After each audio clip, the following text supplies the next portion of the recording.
நீங்க மாட்டு யூரின் இல்ல நாய் யூரின் எடுத்தா கூட அதுக்கு சில மருத்துவ குணங்கள் இருக்கலாம்.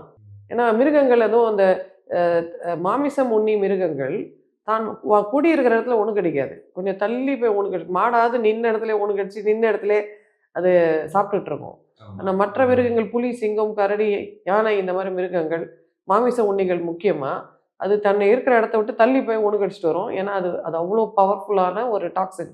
ம். அப்ப நீங்க நாயோட யூரின் வச்சு எக்ஸ்பெரிமென்ட் பண்ணீங்களா? இல்லல்ல. நீங்க மாட்டோட யூரின வச்சு மட்டும் ஏன் திரும்ப திரும்ப எக்ஸ்பெரிமென்ட் பண்றீங்க? ஏன்னா முன்கூட்டியே உங்களுக்கு ஒரு கன்ஃபர்மேஷன் பயஸ் இருக்கு. எங்க வீட்ல சொல்ட்டாங்க, எங்க பாட்டி சொல்ட்டாங்க, எங்க மூதாதையர் சொன்னாரு, அந்த ரிஷி சொன்னாரு. ஜொராஸ்ட்ர மந்திரத்துல சொல்லியிருக்கு. அதனால நான் அத நிரூபிக்க ட்ரை பண்றேன். அத மெய்ப்பிக்க பார்க்குறேன்றதே ஒரு கன்ஃபர்மேஷன் பயஸ் தானே.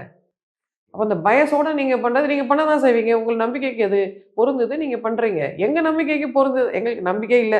நாங்க கிளீன் ஸ்லேட்டா கூட வச்சுக்கிறோம். ப்ரூஃப் குடுங்க, நாங்க நம்புறோம்ன்னு சொல்றோம். இதுக்கு மாறா எதுக்கு எங்களுக்கு ப்ரூஃப் இருக்குன்னா, அந்த யூரின் மூலியமா பரவுற நோய்கள் மிருகத்திலேருந்து மனிதனுக்கு பரவ முடியும். அது டிபியா இருக்கலாம், புது புது விதமான கிளாமிடோமோனாஸா இருக்கலாம். நெறைய விதமான மிருகங்கள்லேருந்து மனிதனுக்கு பரவுற நோய்கள் இருக்கு இல்லையா? அது எப்படி பரவுதுன்னா, சுவாசத்துலேருந்து, யூரின்லேருந்து, மோஷன்லேருந்து தான் பரவுது. இப்ப சமீபத்தில பறவை காய்ச்சல் மனிதர்களுக்கு வருது. அது பறவைகள்ல மட்டுமே இருந்தது. அப்புறம் மனிதர்களுக்கு பரவுச்சு.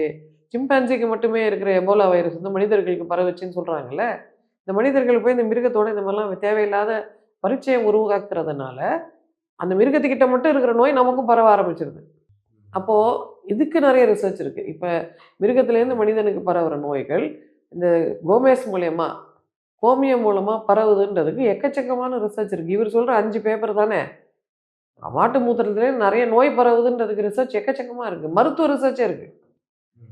ம். இத்தன நோய்கள், இத்தன விதமான நோய்கள் பரவுது அப்படின்றதெல்லாம் இருக்குன்றப்போ, எதற்கு நாங்க அதிகமான வலிமை எடுத்துப்போம்? எதுக்கு வெயிட்டேஜ் ஜாஸ்தின்னு பார்த்தா, இதனால ஏற்பட்ட நன்மை வந்து ஓரளவுக்கு சில பேர் நம்புறாங்க. அது யார் நம்புறாங்கன்னா, ஜொராஸ்ட்ரியன் மதத்தை பின்பற்றினவங்க. அந்த பின்புலத்திலேருந்து வரவங்களுக்கு, அந்த காலத்துலேருந்து ஒரு 5000 வருஷமா இருக்க நம்பிக்கை இது. அந்த நம்பிக்கையின் பேர்ல அவங்களுக்கு நம்ம வீட்டு நம்பிக்கையாச்சே, அது ஸ்பெஷல் அப்படின்னு எத்னோ சென்ட்ரிக்கா யோசிக்கிறவங்க, அத பத்தி கொஞ்சம் ஸ்ட்ராங்கா ஃபீல் பண்றாங்க.